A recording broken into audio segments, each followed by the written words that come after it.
Hi everyone, welcome to the DIY Pins workshop. My name is Ceci and I'm a previous camp volunteer and your workshop leader for today. This workshop that I put together for you all is part of Chicas Rockeras digital programming. Now let's begin with a brief overview of what we will be covering in this workshop. I will be running through a list of materials that you can use to make your own pins at home, as well as offering alternative material suggestions. I will be breaking down the anatomy of a pin to help you become familiar with the separate parts before jumping into the demonstration. The demonstration is broken down into 3 parts in which I will walk you through how to make a paper pin. Materials that you will need in order to make your own pins are any kind of paper, safety pins, coloring materials, scissors, any glue you have on hand, a pencil, and a pen or a Sharpie. Optional materials include cardboard and tape. These are optional in the case that you don't have these on hand, but if you do, please feel free to use them. I've broken down the anatomy of a pin into 3 parts. The first part is the base of the pin. The second part is the pin art, aka the face, and the third is the back of the pin. Let's discuss the base of the pin a bit more as it is an important part. The base of the pin should be sturdy enough in order for it to remain flat when you wear it, and knowing this can help you pick materials that you may want to use. My go-to materials are cardboard and paper, as I show here in the slide, as it is more commonly found at home. However, other options include taking an old pin you no longer use or like and revamping it into something new, or a bottle cap. For this workshop, I will be demonstrating how to make a pin using a paper base, and I will be limiting the amount of materials that I will be using, taking into consideration beginner crafters. If you are a more experienced crafter and would like to get a little bit more creative, you can take what you learn in this workshop and swap out materials as needed. Consider this as an introduction to pin making. Take the basics presented here and develop techniques that work for you. Most importantly, remember, there is no right or wrong in crafting. Be creative, have fun, and taco core. Now, let's jump into the demonstration with part 1, the base of the pin. I included here the instructions for using cardboard as a base, even though I will not be demonstrating this. So if you're using cardboard, feel free to pause here in order to read the instructions, and then feel free to skip ahead to part 2 for the demonstration. Now for the paper base, you're going to fold down a sheet of paper 3 times and glue down each side as you fold before cutting the paper into the shape that you want. Folding the paper helps create a layered and sturdy base, which, as we said before, is really important. Now remember, ask an adult to help you with cutting if you're having difficulty cutting the paper yourself. Take a sheet of paper and fold it in half horizontally. You're going to then glue the side that you just folded down using any kind of glue you have on hand. I'll be using a glue stick. If you have liquid glue, just be sure to add only a small amount so the paper doesn't rip as you fold it.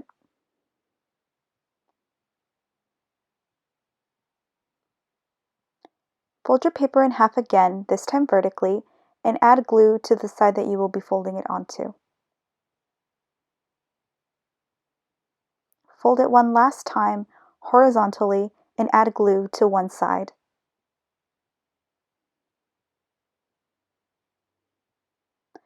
Once you're done, your paper should look like this. You can keep it as a rectangle if you want your pin to be bigger, so you can have plenty of room for your art, or you can cut it into a different shape, such as a square, or a heart, or a circle. Any shape will work. I'm going to cut mine into a square.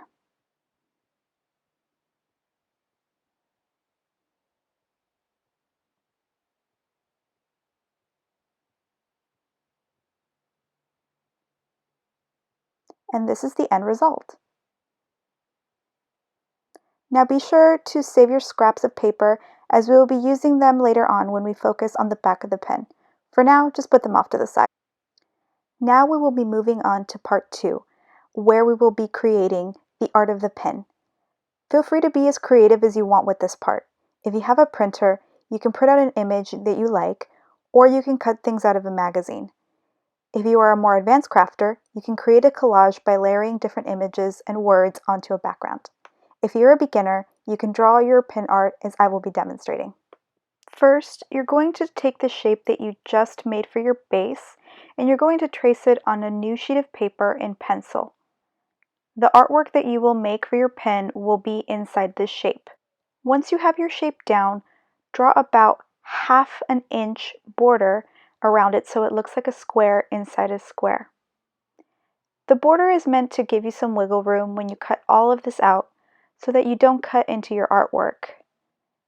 The border will also help secure your image around the back of the pin. Now take a Sharpie or a pen to darken up the square and the border that you just drew.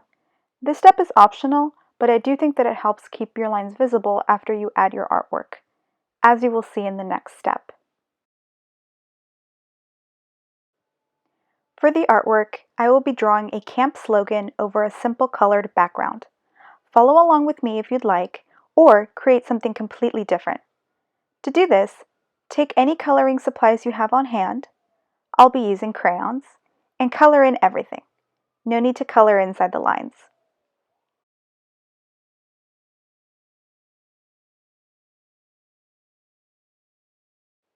And here is my background. I love the texture of crayons. Now, I'm going to add a camp slogan inside the smaller square using a Sharpie and a gold marker.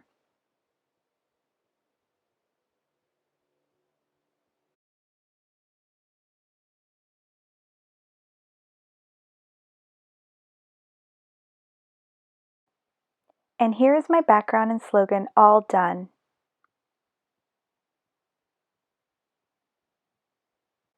Finally, it is time to cut out the pin art. When cutting, please be sure you are cutting on the outside of the border, because if you cut too close to the small square, you are risking cutting into your artwork. If this is challenging, please ask an adult for help. And when you are done, it should look like this. With your pin art and pin base all done, now we are going to begin putting the pin together. First, take the pin art and cut a square onto each corner, like this.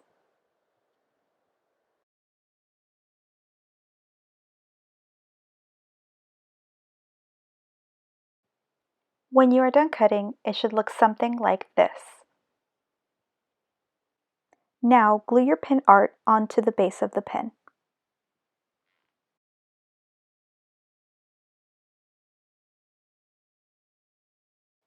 Lastly, part 3 is all about the back of the pin.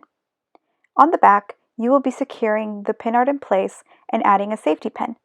You can use tape to secure your safety pin, but if you don't have any on hand, I will show you a different way. Taking the scraps of paper you set aside earlier, we're going to use these to secure our pin in place. Feel free to add layers if you want in order to prevent tears when you wear it. Before we glue the scraps of paper down, I want to demonstrate how you should place your safety pin. You're going to loop the scrap of paper through your safety pin with the opening facing up, like this. No need to keep your safety pin open, this is just to demonstrate. Now you're going to glue the scrap of paper down to the back of the pin, making sure that the scrap of paper is the same length as the pin. You're going to add glue to one side of the scrap of paper before smoothing it entirely down. Make sure to add the safety pin, like I demonstrated earlier, before smoothing everything out.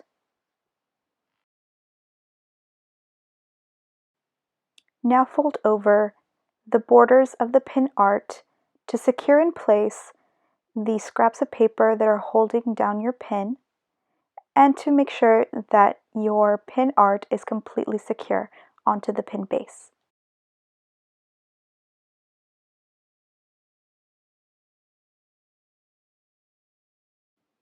And there you have it. You made your very own pin completely out of paper. Congratulations, you did it!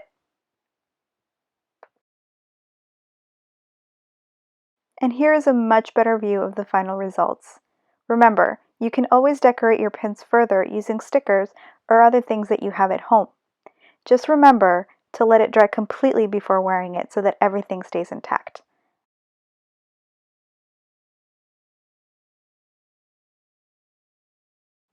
As an added bonus for my more experienced crafters, I added these other pins that I made using a variety of different materials to give you a little inspiration on what you can do. I have here a pin made with a bottle cap, cardboard and paper, and a repurposed pin. Thank you so much for joining me today. I hope you enjoyed this workshop. Happy crafting!